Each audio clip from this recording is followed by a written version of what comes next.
டே 3 video நம்ம வச்ச விதைகள் எல்லாம் கொஞ்சம் கொஞ்சமாக முளைச்சி வர ஆரம்பிச்சிருச்சுங்க. பார்க்கவே ரொம்ப சந்தோஷமாக இருக்குது. சரி, இப்போ என்ன அப்படின்னா வீட்டில் வந்து காய்கறி விதைகள் கொஞ்சோண்டு இருந்துச்சு. அதை எடுத்துகிட்டு வந்து ஊண்டி வச்சு பார்ப்போம் வளருதா என்ன அப்படின்றதுக்காண்டி எடுத்துகிட்டு வந்து. இந்த விதை நம்மக்கிட்ட ஒன்று தான் இருக்குது. இது வெள்ளை பூசணி அப்படின்னு நினைக்கிறேன். கிட்டத்தட்ட இந்த விதை வாங்கி 6-7 மாதம் இருக்கும். முளைக்குதா என்ன அப்படின்றது சரியாக தெரியலை. வச்சுட்டு முளைக்குதா என்ன அப்படின்றத வெயிட் பண்ணி பார்ப்போம். இது வந்து வெண்டிக்காய் விதைங்க.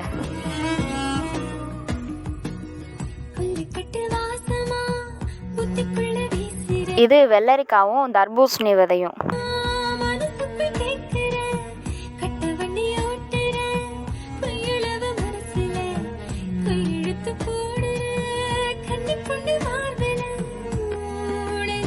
அப்புறம் நம்ம வச்ச தென்னங்கண்டு ஆடை கடிச்சிருச்சு. ஆனால் இப்போது நல்லா வளர ஆரம்பிச்சிருச்சு. அப்புறம் நீங்கள் டே 4 வீடியோ பார்க்க நம்மளோட சேனலை கொஞ்சம் சப்ஸ்கிரைப் பண்ணிக்கோங்கப்பா.